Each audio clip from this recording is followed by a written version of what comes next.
Welcome to the Beginner's Guide to all things economic, political, and sociocultural. Here we will be sharing quick bites into all the topics, concepts, and theories that we all talk about but should probably know a little bit more about.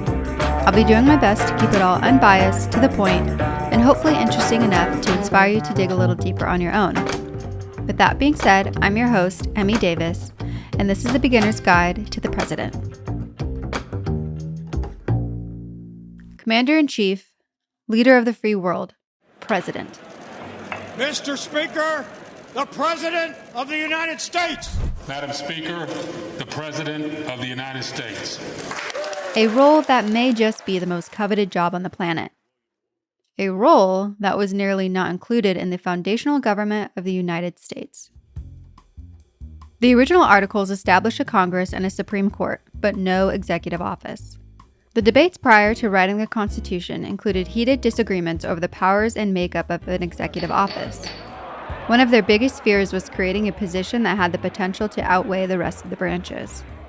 Others actually tried to crown George Washington as a king, but he refused and chose to serve through presidency instead. The final draft of the Constitution lists only 3 qualifications for the presidency. The president must be at least 35 years old, they must be a natural-born citizen, and they must have lived in the United States for at least 14 years. Originally, there was no term limit. Despite major support to stay in office, George Washington famously refused to serve as president for longer than 2 terms. Because of this, nearly every president followed his lead by only serving 2 terms. At least until 1951, when the 22nd Amendment was ratified to dictate that 2 terms were the official limit. Fun little fact here. President Franklin Delano Roosevelt was elected 4 terms in a row and served as president from 1932 until his death in 1945.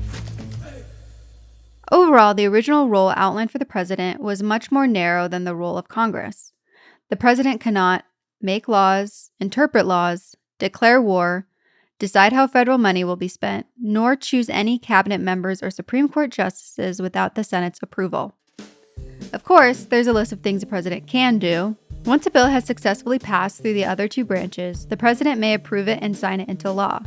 Alternatively, the president may choose to veto the bills that have successfully gone through Congress. The president has direct authority over the CIA and the EPA. Additionally, they can also issue pardons and clemencies for federal crimes and conduct diplomacy with other nations. The president's cabinet carries out day-to-day administrative duties of the federal government. As I mentioned earlier, the president chooses his cabinet to be approved by the Senate. Beyond his or her cabinet, the president is responsible for the appointment of the heads of over 50 federal commissions, ambassadors, and other federal offices. A few examples are the Federal Reserve Board, the Securities and Exchange Commission, and the Ambassador to the United Nations. No matter how long it may take us to overcome this premeditated invasion, or bring justice to our enemies, justice will be done. Most of today's presidential powers were added during times of war and have managed to stick around. While all additions of governmental power is impactful, I've chosen 2 recent examples for you.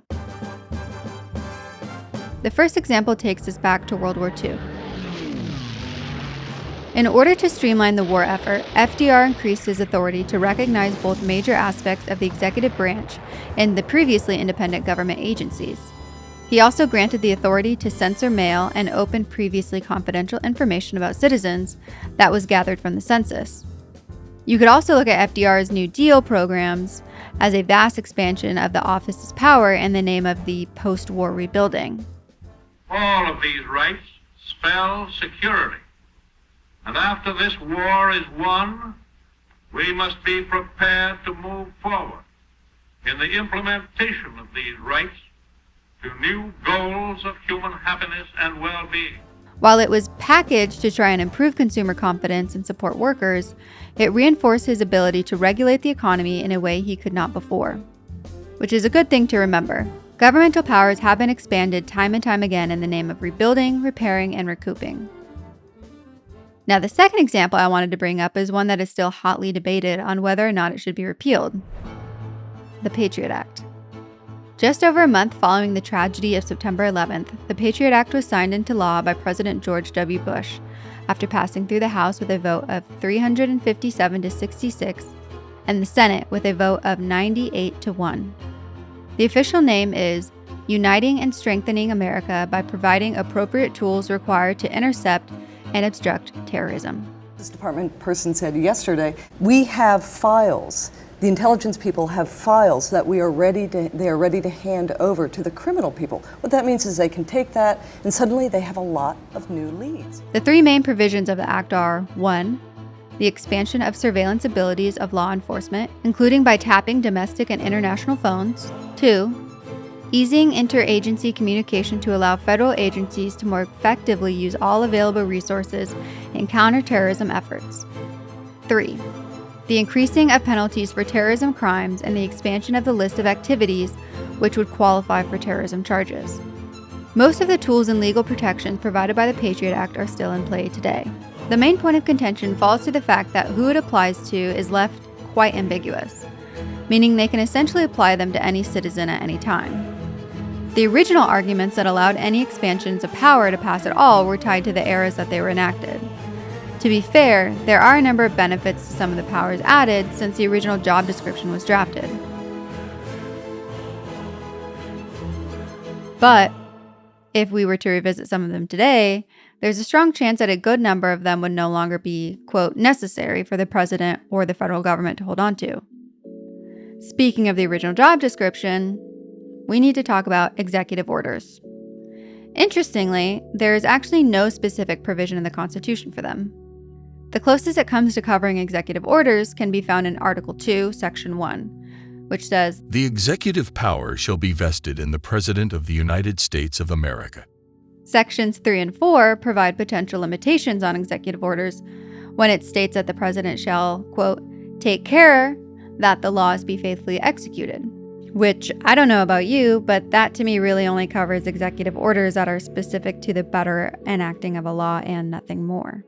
When it comes to dealing with executive orders, only the president or incumbent president has the power to easily revoke them. Congress has the potential to revoke them, but they have to pass legislation that specifically invalidates it in order to do so. Not surprisingly, executive orders have grown in popularity. Let's compare the first 50 years of the presidency to the most recent 50 years. There were 8 different presidents during those first 50 years, and between them all, they issued a whopping 40 executive orders. Now let's compare that to the most recent 50 years, which consisted of 7 different presidents and a total of 1,793 executive orders. The top 3 contributors were President Ronald Reagan, who issued 381, President William J. Clinton, or Bill Clinton, who issued 364, and President George W. Bush, who issued 291. Needless to say, a lot has changed since the writing of the Constitution, not only for the executive branch, but for the legislature and the judicial branches as well. The questions now are, has it been for the best, and is this a pattern that should continue? In all honesty, there's probably just as many potential positives as are negatives to each expansion of governmental power. Well, maybe not just as many. Either way, it's important to be aware of and know what the original vision was, which is one thing we can say for certain: the original vision is not what we see today. So maybe the question should be similar to where we left off last time. Knowing what the original intent for the president was, is it within our purview to remind the government of it? And is that something we want to change? If so, our topic next time might just help clarify a few things. This has been the Beginner's Guide to the President, and I'm your host, Emmy Davis. This podcast is a Subject Entertainment production for Free Markets Destroy, a project of Washington Policy Center. Free Markets Destroy celebrates the power of free markets to tackle humanity's most daunting challenges. The world isn't perfect, but it's getting better every day thanks to entrepreneurs who work tirelessly to deliver life-changing innovations. Washington Policy Center is a non-partisan, non-profit public policy research organization that publishes studies, sponsors events, and educates citizens on vital public policy issues. For more information on either, check out freemarketsdestroy.com or washingtonpolicy.org. As always, thanks for listening and do your own research.